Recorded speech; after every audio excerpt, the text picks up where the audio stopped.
Bonjour, et voici une nouvelle vidéo concernant le protocole Frame Relay. Dans cette vidéo, vous allez voir les parties suivantes. Tout d'abord, concept Frame Relay, c'est-à-dire les informations concernant le Frame Relay, comment il fonctionne, etc.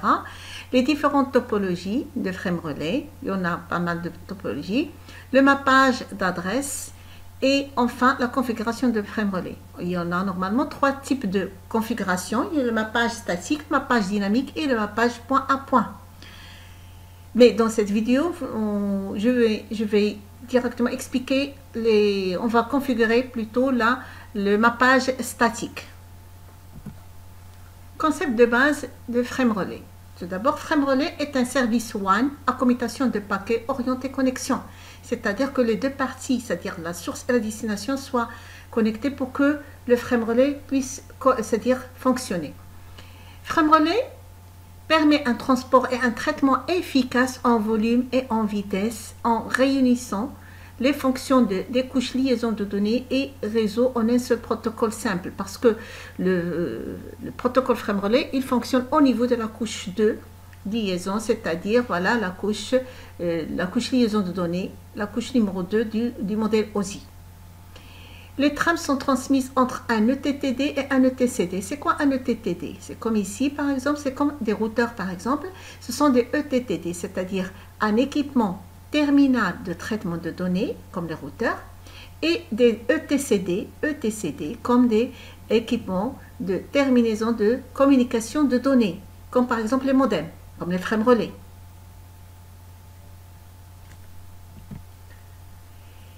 Frame Relay peut être privé, soit appartenir à un utilisateur ou bien proposé par un faille. Donc il soit, c'est-à-dire privé, c'est l'utilisateur qui l'achète et qui lui appartient, ou bien proposé par un faille, c'est-à-dire il est loué par un faille. Frame Relay établit un circuit virtuel, un CV, entre deux ETTD, c'est-à-dire entre deux ETTD, entre deux équipements terminaux de traitement de données. Il existe deux sortes de circuits virtuels, le SVC et les PVC. Le SVC et les PVC. SVC, Switched Virtual Circuit, c'est-à-dire c'est un circuit virtuel comité établi dynamiquement. C'est-à-dire à la demande. Il n'est établi que par demande. Et les PVC, c'est-à-dire ils sont permanents. Ces circuits sont permanents. Permanent VC, c'est-à-dire circuit permanent établi par l'administrateur. Chaque VC, c'est-à-dire chaque circuit virtuel, dispose de son propre identificateur de canal de liaison de données. C'est ce qu'on va voir dans la configuration. Vous allez voir ce que ça veut dire exactement les DSI. C'est comme les numéros de transport. Pour transporter l'information, il faudra un numéro par exemple, comme le transport public, c'est-à-dire les bus, on va voir des numéros de bus, c'est-à-dire des numéros de DLCI. DLCI, c'est Data Link Channel Identifier. DSI est stocké dans le champ d'adresse de chaque trame transmise. Les DSI sont différents à chaque extrémité. Ce que nous allons voir après dans les schémas de configuration.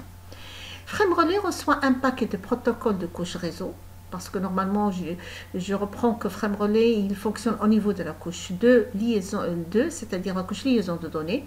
Donc la couche liaison de données, c'est la couche 2, et la couche 3, c'est la couche réseau. Donc, Frame Relay reçoit un paquet de protocoles de couche réseau, IP, c'est le protocole IP. L'enveloppe avec un champ d'adresse qui contient des LCI et une somme de contrôle. Puis place le tout entre les champs d'indicateurs. Voici donc le numéro. Le transmet à la couche physique, parce que la couche intermédiaire, c'est la couche liaison de données où fonctionne le Frame Relay. C'est-à-dire le transmet à la couche physique en vue de sa diffusion sous forme de bits. Parce que normalement, après, pour le diffuser sous forme de bits sur les liaisons sériales. Le champ FCS sert pour le contrôle d'erreurs. Mais si la trame à l'extrémité présente des erreurs, c'est-à-dire plusieurs erreurs, elle est rejetée sans avertir la source. C'est pour ça qu'on dit que Frame Relay n'est pas fiable. Il est connecté, il est orienté connexion, mais il n'est pas fiable. C'est-à-dire s'il y a des erreurs, il va être rejeté sans avertir la source. C'est-à-dire la source ne va pas savoir que la trame a été envoyée, c'est-à-dire par Frame Relay.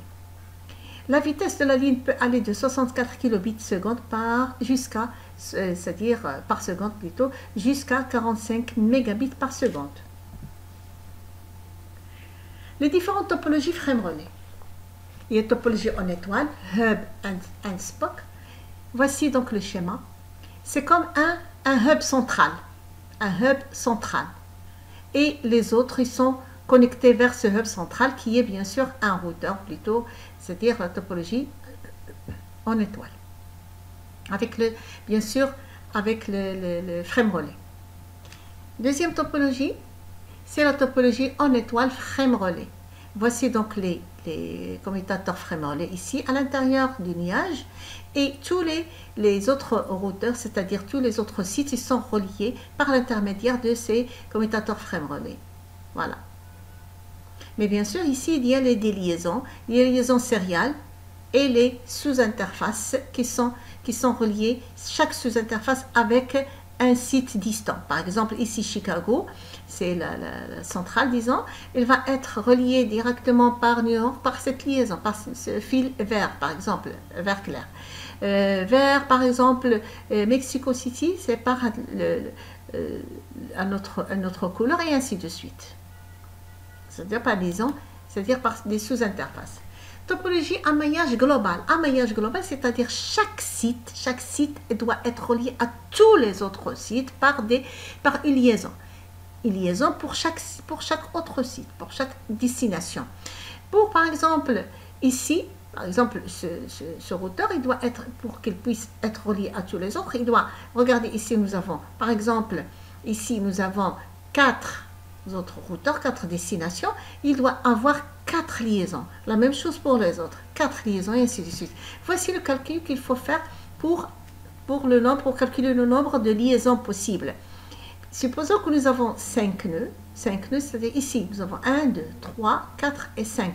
On doit avoir, ça va nécessiter 10 liaisons. Et comment faire pour le calculer?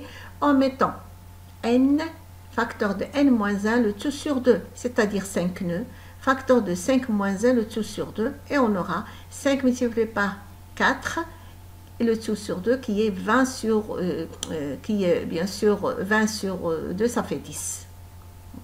Donc, ou bien 4 sur 2, ça fait 2, et 2 fois 5, ça fait 10, c'est-à-dire liaison. Si on fait compter ces liaisons, on va trouver que il y en a 10 liaisons possibles. Le maillage frame relais, c'est une 4e topologie. Donc, chaque site ou chaque ETTD est relié à une liaison physique, d'accord? Et avec les autres, par exemple, ici, nous avons 1, 2, 3, 4 autres ETTD. Donc, ce ETTD est relié par 4 liaisons. Voilà, 1, 2, 3, 4, la même chose. 1, 2, 3, 4. D'accord, voilà. Chaque ETTD possède une liaison physique et 4 circuits virtuels. Une liaison physique, voilà, une seule liaison, mais 4 circuits virtuels.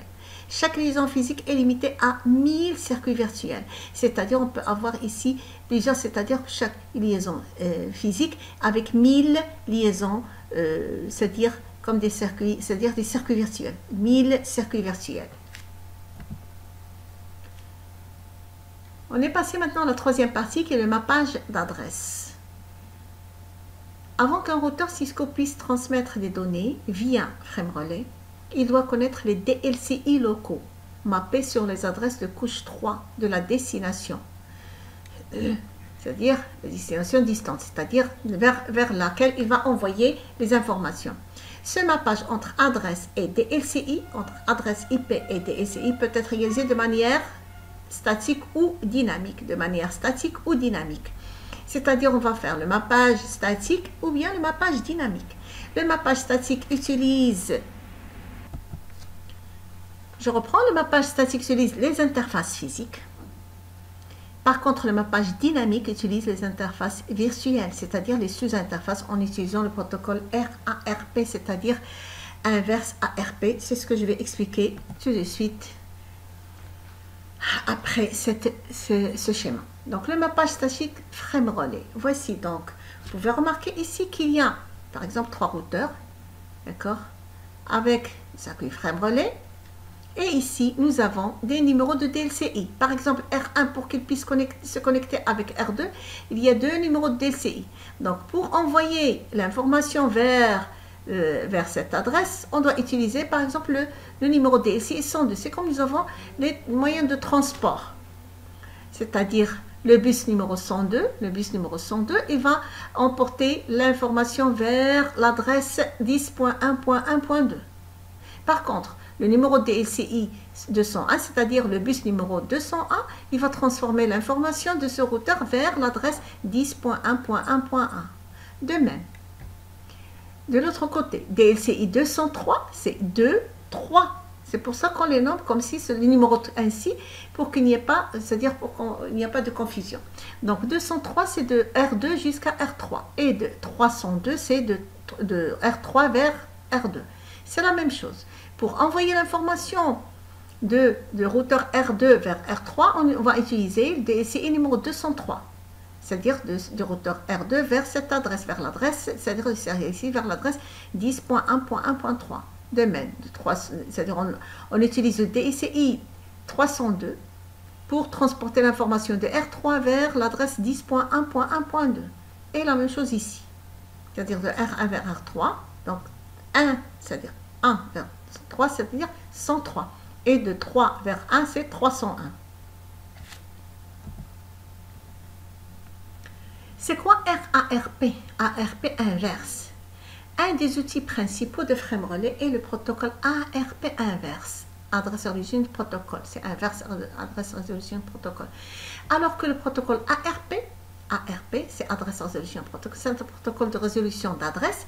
Il traduit les adresses IPv4 de couche 3 en adresse MAC. De couche 2, c'est-à-dire le mappage entre les adresses IPv4 et leur correspondance en adresse MAC. Le protocole ARP inverse, c'est-à-dire le RARP, effectue l'opération inverse, c'est-à-dire de l'adresse MAC, il va y avoir le mappage avec l'adresse IP, c'est l'inverse. Les adresses IPv4 de couche 3 correspondantes doivent être disponibles avant l'utilisation des circuits virtuels, c'est-à-dire les routeurs, ils doivent être configurés avec leur adresse correspondante avant de faire bien sûr le mappage. Le mappage dynamique des adresses s'appuie sur le protocole ARP inverse pour convertir l'adresse de couche réseau IPv4 du tronçon suivant en valeur DLCI locale, parce qu'on va utiliser les DLCI. La dernière partie, c'est la configuration de frame relais. Il existe 3 sortes de configuration de frame relais. Il y a le mappage statique, avec lequel on utilise les liaisons physiques seulement. Et il est très facile de le configurer. Il y a deuxième mappage, c'est-à-dire la deuxième sorte de configuration, c'est le mappage dynamique. Et le dernier, c'est le mappage point à point. Passons maintenant au mappage statique, la configuration de frame relais. C'est-à-dire le premier, c'est la première configuration, c'est le mappage statique. Alors la syntaxe, c'est frame relais map. Il faut mapper le protocole IP, c'est-à-dire l'adresse IP, avec le numéro DLCI, puis c'est-à-dire la commande broadcast. Ici, vous avez le schéma qu'on va utiliser sur Packet Tracer, sur le simulateur Packet Tracer pour configurer frame relais. Le routeur R1 est relié avec le routeur R2 et R3 par le frame relais. Ici, vous avez l'adresse ici, c'est 10.1.1.0/24, d'où l'interface S000 du routeur R1 à l'adresse suivante 10.1.1.1. L'interface sérielle 000 du routeur R2, c'est 10.1.1.2 et l'interface sérielle R3, ici relié vers le frame relais, c'est S001. C'est par l'adresse 10.1.1.3. Sans oublier que le frame relais, il a trois interfaces physiques. S0 relié vers R1, S1 vers R2 et S2 vers R3.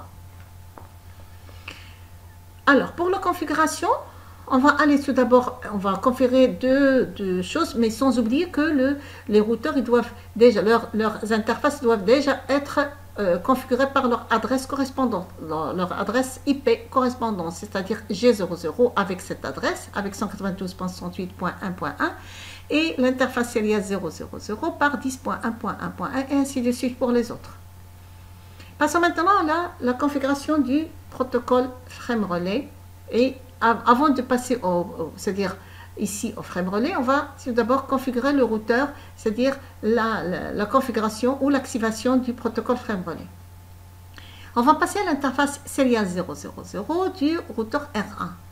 On va taper bien sûr interface S000, puis on va entrer dans l'interface encapsulation frame relais. C'est-à-dire on va faire l'encapsulation frame relais, c'est-à-dire activer le frame relais, le protocole frame relais.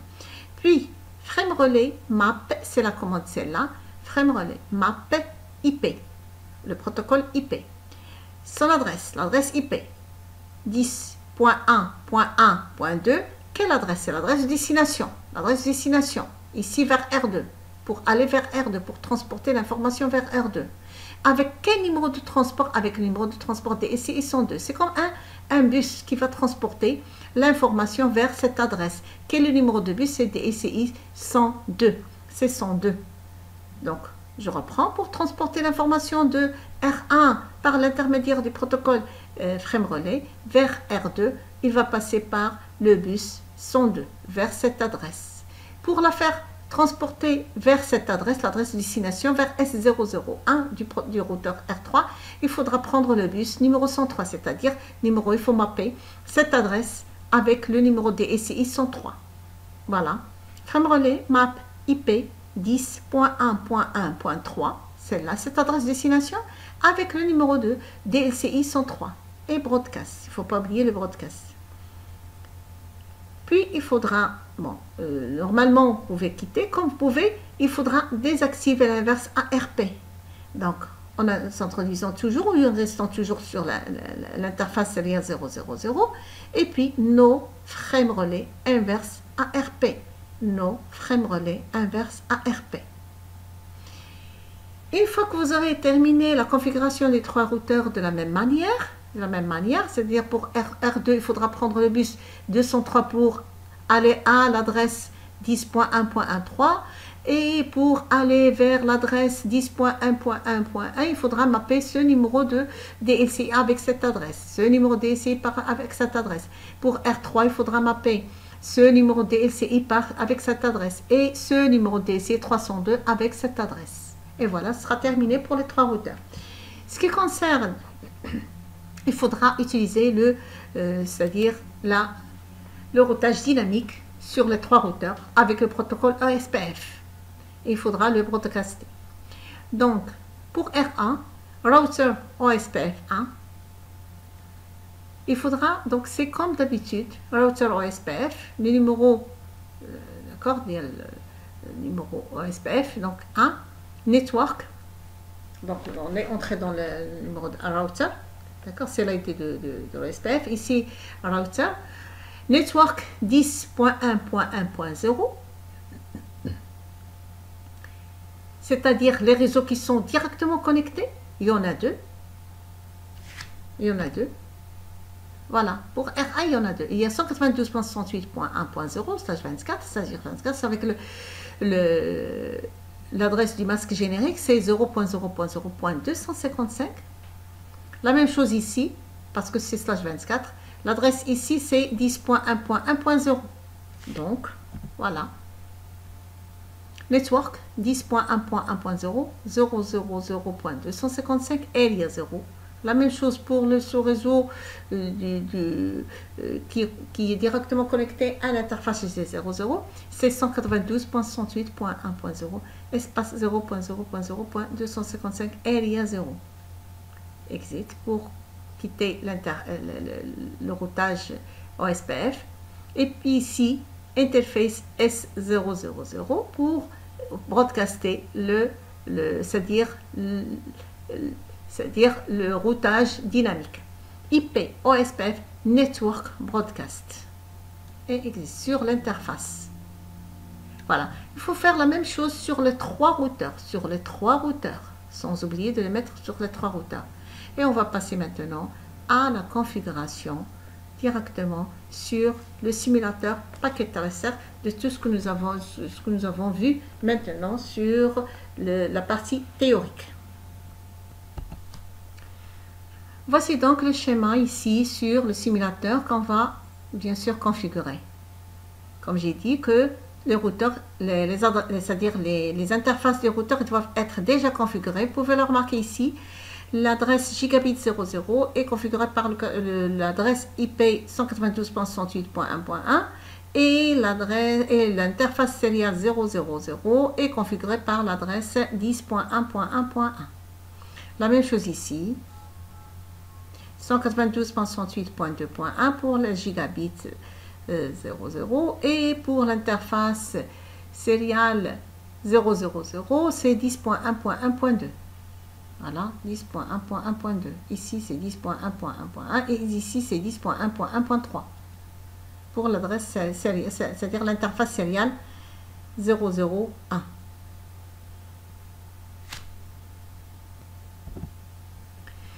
Les PC aussi sont déjà configurés par leur adresse IP correspondance. Et maintenant, on va commencer c'est-à-dire la configuration du protocole frame relais. On passe au routeur R1. Enable. Configure terminal. On passe en mode configuration terminal. Et on va aller directement à l'interface serial. Voilà, je vais montrer dans quelle interface, c'est l'interface serial 000.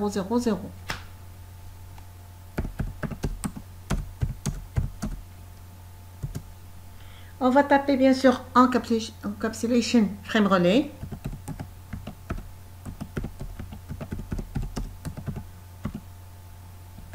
Frame relais.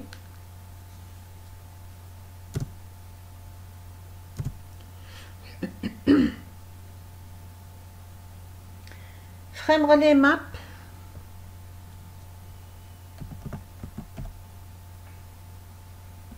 Frame relais. Espace map. Il faut mapper donc le protocole IP. C'est-à-dire l'adresse du protocole IP. Quelle adresse? Comme j'ai dit tout à l'heure, c'est l'adresse de destination. Ici, je vais mapper, c'est-à-dire le numéro DSI 102 avec l'adresse de destination. C'est-à-dire l'adresse de destination, c'est 10.1.1.2 espace. Par quel numéro de DSI? Celui-là, 102. Voilà, 102. Bien sûr, il ne faut pas oublier le broadcast. Broadcast. Voilà. La même chose pour faire correspondre bien sûr ce DSI avec cette adresse. Frame relais.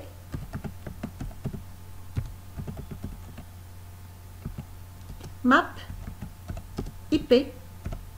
Quelle adresse? L'adresse destination. Parce que nous sommes en R1. L'adresse destination c'est 10.1. 10.1.1.3. Espace. Avec quel numéro DSI? Bien sûr, c'est celui-là. Pour transporter l'information vers cette destination, il faudra prendre ce bus, c'est-à-dire ce DSI. 103. Sans oublier le broadcast. Voilà. Bien sûr, maintenant, on va passer directement, toujours, on va rester là pour désactiver la recherche, bien sûr, plutôt l'inverse ARP. On va taper no frame relais, no frame relais,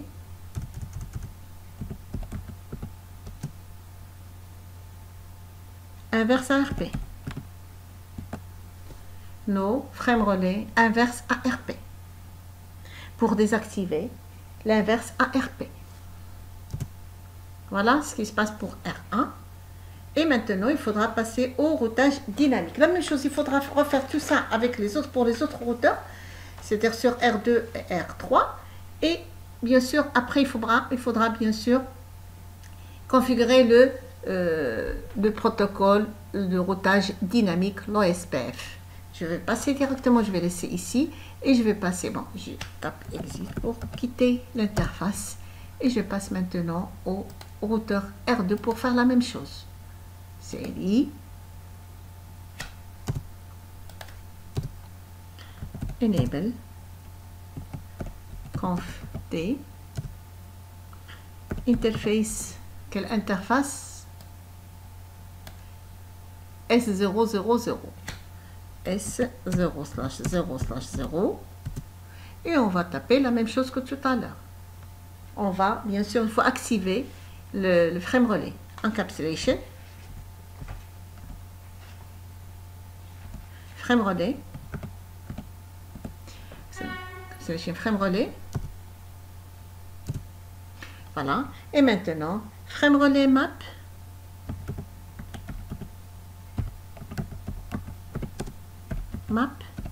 IP, quelle adresse? Bon, nous sommes en R2. On va bien sûr, on va voir l'adresse destination. L'adresse destination, c'est là, celle-là, 10.1.1.1. On va la mapper avec le numéro DSCI 201.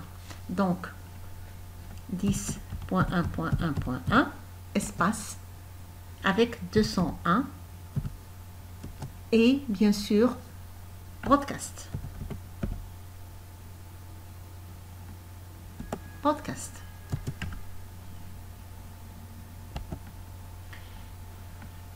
La même chose de l'autre côté, R2 vers R3, de R2 vers R3, il faut mapper l'adresse destination avec ce numéro DSCI.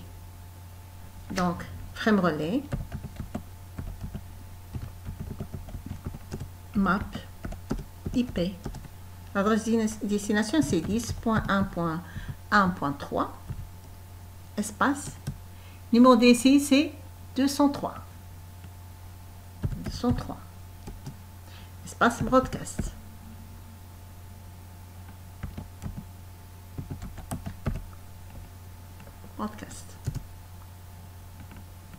Sans oublier bien sûr de désactiver l'inverse ARP. Nos frame relais inverse ARP, toujours dans c'est-à-dire à l'intérieur de l'interface Seria. Nos frame relais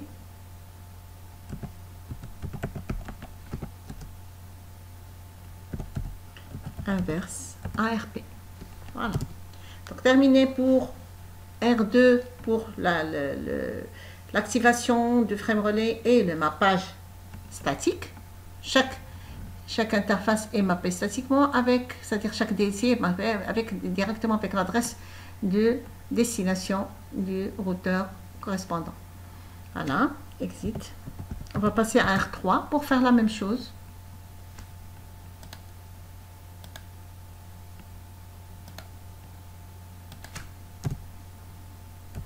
Enable, configure terminal. Et maintenant, la même chose, on va entrer dans quelle interface? C'est celle S001. S001. Encapsulation. Frame relais.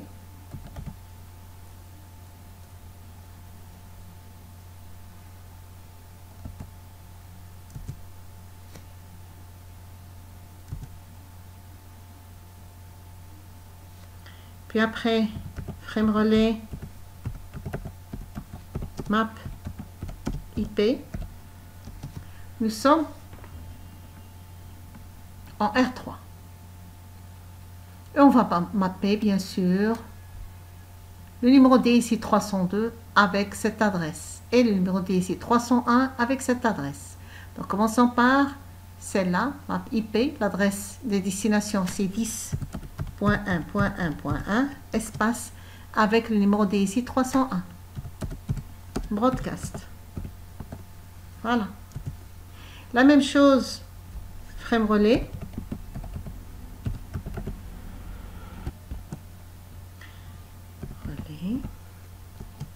Map IP.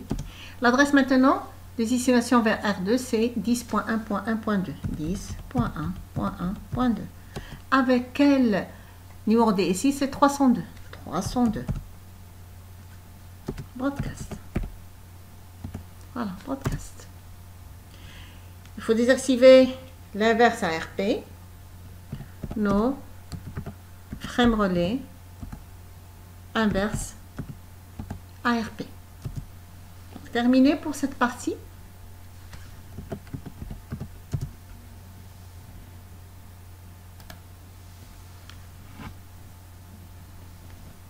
On va passer maintenant au routage dynamique, c'est-à-dire au routage OSPF.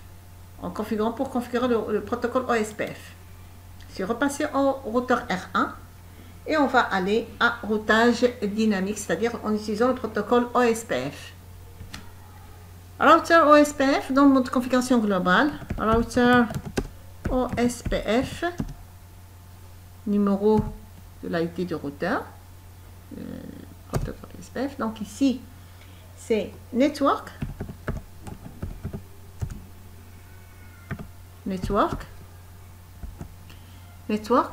et les réseaux qui sont directement connectés au routeur.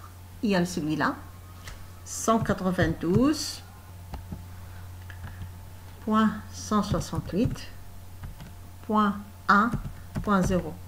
Le masque générique, c'est 0.0.0.255.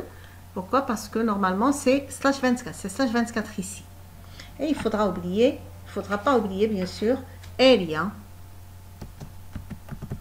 0. La même chose pour le sous-réseau ici. D'accord? C'est network 10.1.1.0. Le masque, c'est toujours, le masque générique, c'est toujours ici, c'est le masque /24. Donc ici, le masque générique, c'est 0.0.0.255. Et c'est déjà, c'est-à-dire pour calculer ce masque générique, la méthode est déjà décrite auparavant sur d'autres vidéos. Area 0. Terminé pour la configuration, mais il faudra du protocole OSP, mais il faudra le broadcaster, c'est-à-dire il faudra le diffuser sur c'est-à-dire l'interface seriale vers les autres routeurs. Donc ici, il faut passer à l'interface interface S0/0/0, cette interface ici. Et bien sûr, il faut taper IP, OSPF, network, espace, broadcast.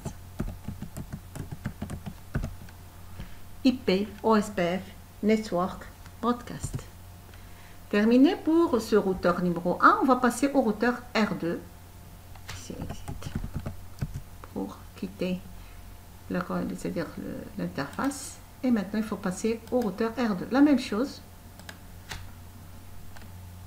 Routeur OSPF. ID numéro 1, toujours le même ID. ID de routeur. Donc ici, network. Alors, quels sont les réseaux qui sont directement connectés au routeur? Il y a celui-là, 192.168.2.0, espace.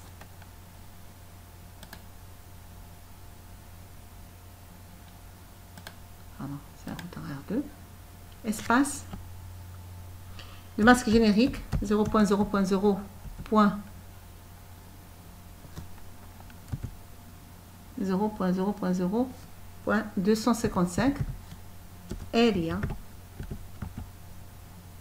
0. La même chose, network 10.1.1.0, le même masque que tout à l'heure, c'est le masque générique 0.0.0.255, area 0. Il faut passer maintenant à l'interface. Quelle interface? C'est serial 000. S0/0/0. Et il faut bien sûr diffuser le protocole par la commande IP, OSPF, network, broadcast. Voilà.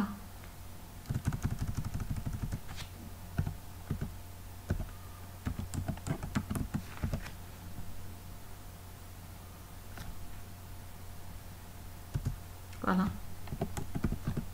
Terminé pour le routeur R2, la même chose. On va passer au routeur R3 et après au frame relais pour configurer le frame relais. Router de mode configuration globale, router OSPF 1, network et bien sûr les réseaux qui sont directement connectés 192.168.3.0. Le masque la même chose, générique 0.0.0.255 area 0. Network 10.1.1.0, le masque 0.0.0.255 area 0. Donc network ici 10.1.1.0, voilà, et exit. Il faut passer maintenant à l'interface int. Quelle interface? C'est Serial 001 S0/0/1. Et il faut taper maintenant IPOSPF, IPOSPF, network,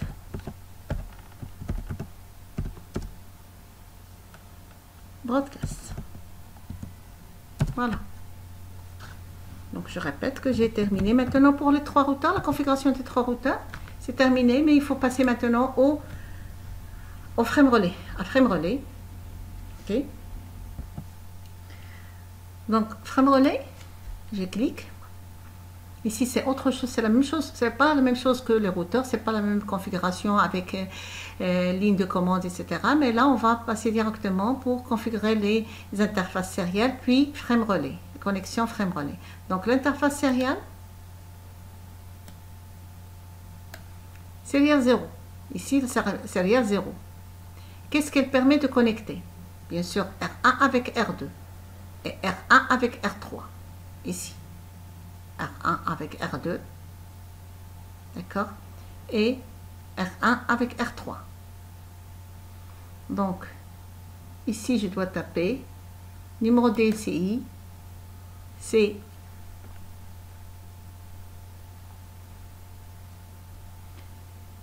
ce numéro DCI 102. 102. Alors, le nom, c'est, qu'est-ce qu'il me permet? Il va relier R1 à R2. R1 à R2. Je vais taper R1-R2. Je reprends. Le numéro DSI, c'est-à-dire serial 0, il va relier R1 avec R2. Donc, par le numéro DSI 102. C'est pour ça que je tape ici le numéro DSI 102 et ici R1 à R2, c'est-à-dire 1, 2, R1, R2. Je vais taper Add. Je vais cliquer sur Add. Puis après, il va relier R1 à R3. R1 à R3 par numéro DSI 103. 103. Donc, je tape ici 103, 103 et ici 1, 3. Donc, R1 à R3. À R3. Et Add. Voici donc l'interface Serial 0. Elle relie R1 à R2 par l'intermédiaire du numéro DSI 102 et R1 à R3 par numéro DSI 103. Terminé pour la Serial S0.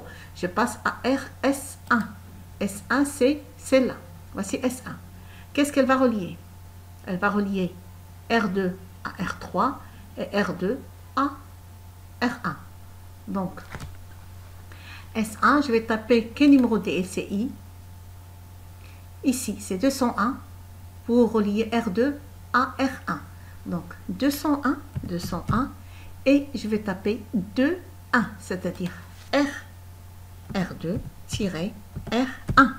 Voilà, R2-R1. Ça, c'est plus facile. La même chose. 203, il va relier R2 à R3. 203, 103, R2 à R3. R3. Add. Terminé pour Serial 1. On passe maintenant à Serial 2. S2. Elle va relier S2 ici. Elle va relier R3 à R2 et R3 à R1. R3 à R1, c'est par 301. Je tape 301. C'est R3, R3-R1. Voilà. R3-R1. Added. La même chose. 302, R3 avec R2. Donc 302, R3 avec R2. Avec R2. Added. Voilà. Terminé pour les interfaces sériales. Maintenant, passons au frame relais, c'est-à-dire les connectivités, les connexions. Maintenant, on va voir quelles sont les connexions, c'est-à-dire serial 0, elle est connectée par quel, c'est-à-dire elle connecte R1 à R2 avec quel serial, c'est-à-dire S0. Voilà. Je tape ici, je choisis S0. Elle va me donner par exemple R1, R2. Par quelle autre interface, voilà, S1 qui va relier R2 à R1. Voilà, je vais chercher maintenant S1, et maintenant je dois faire, c'est-à-dire, disons, c'est comme si vous voyez la correspondance, c'est-à-dire R1, R2, ici c'est R2, R1, par serial 1. Je vais faire added. Ok. Maintenant, là, on l'a déjà fait la configuration, donc ça va nous rester cette liaison et cette liaison. Donc, celle-là, je peux prendre par exemple serial 1,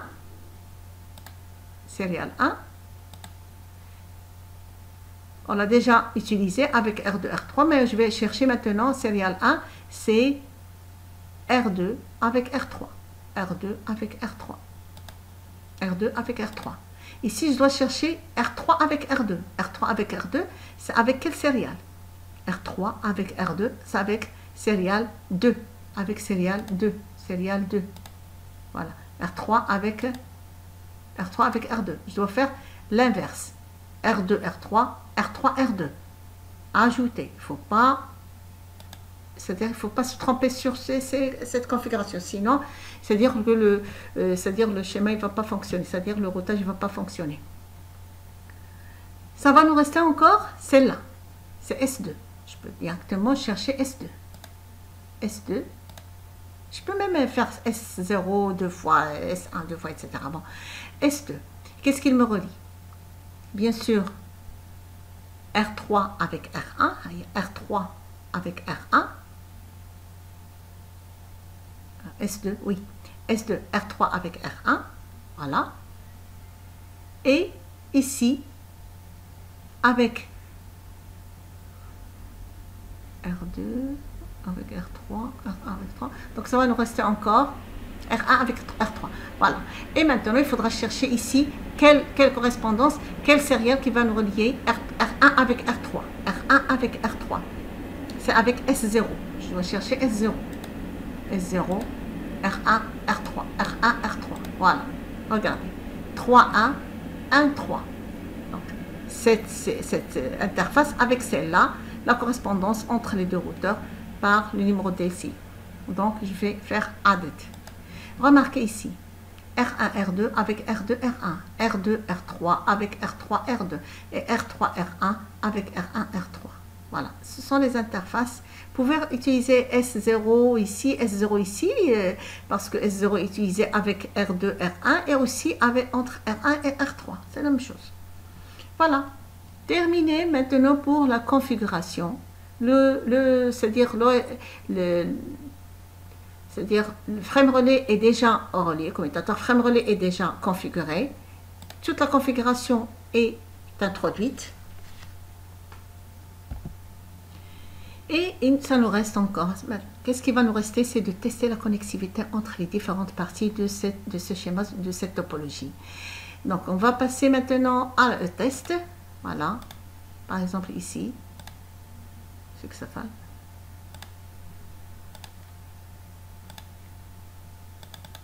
Voilà. Est-ce que ça marche? Voilà, j'espère que c'est-à-dire la configuration, la partie théorique et la partie pratique du protocole frame relais est déjà saisie et c'est-à-dire très clair. Et à une prochaine vidéo.